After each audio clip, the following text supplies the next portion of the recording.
मैं इतना होशियार आदमी नहीं हूँ, मगर इतना बेवकूफ भी नहीं हूँ मैं। आप लोगों को बुरा नहीं लगता क्या?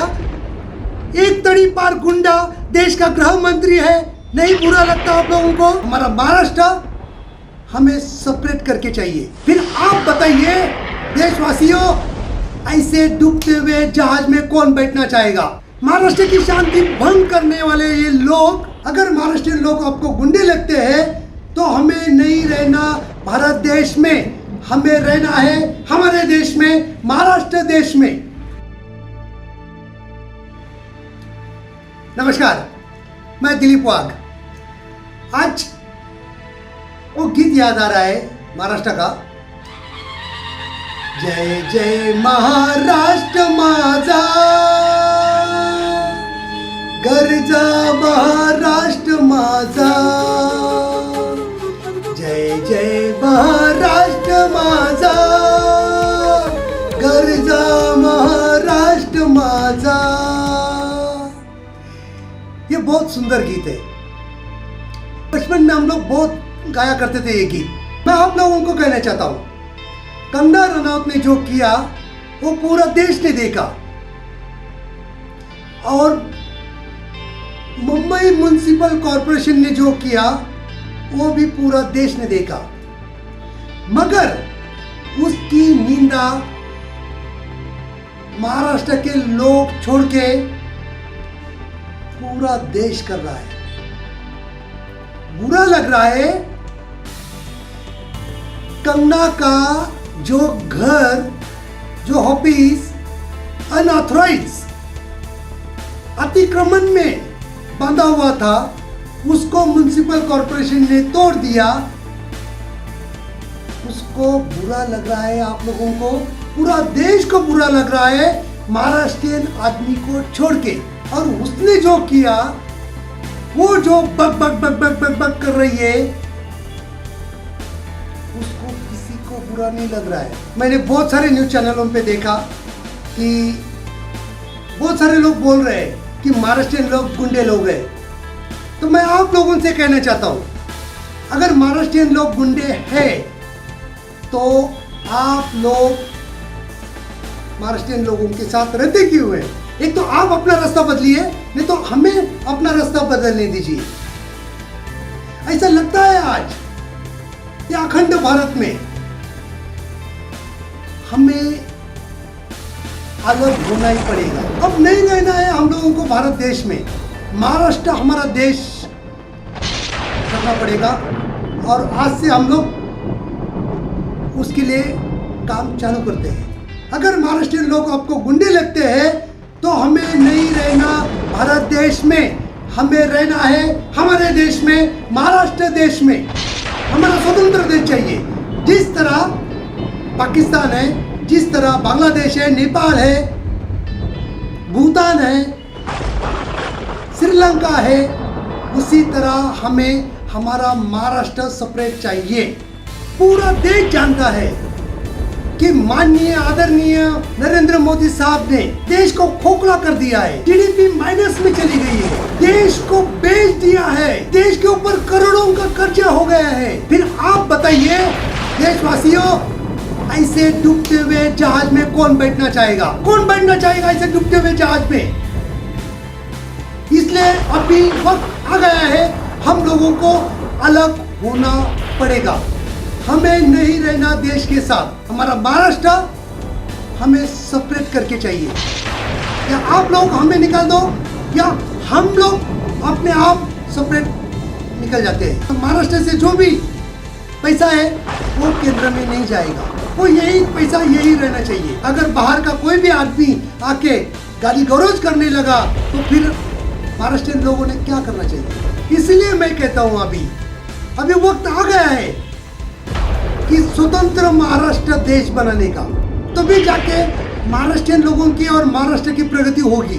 नहीं तो महाराष्ट्र के किसान लोग और महाराष्ट्रियन लोग ऐसे ही बेकार घूमते रहेंगे। सब देश जानता है कि महाराष्ट्र एक शांत राज्य है। फिर ऐसे शांत राज्य में महाराष्ट्र की शांति भंग करने वाले ये लोग अपने आप को समझते क्या है? कोई भी आके गाली देगा, गलौज करेगा, अरे तू नहीं करेगा, मैं सच कहता हूँ।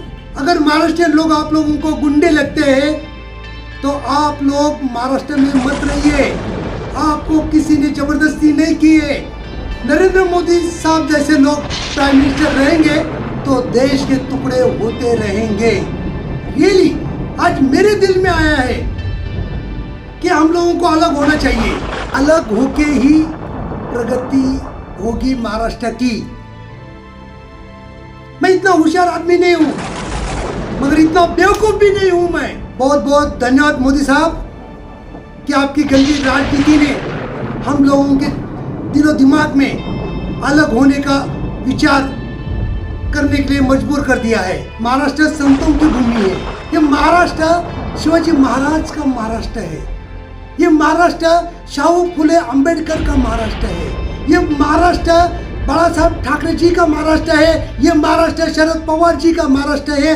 ये महाराष्ट्र महाराष्ट्रीय लोगों का महाराष्ट्र है। अब वक्त आ गया है एक लड़ाई लड़ने का। हमारा देश महाराष्ट्र देश हमारा। जय महाराष्ट्र, जय शिवाजी। कंगना का म्युनिसिपल कॉर्पोरेशन ने जो अतिक्रमण किया हुआ घर तोड़ दिया, उसको इतना बुरा लग गया, देशवासियों को बुरा लग गया। तब आप लोगों को बुरा नहीं लगा था क्या?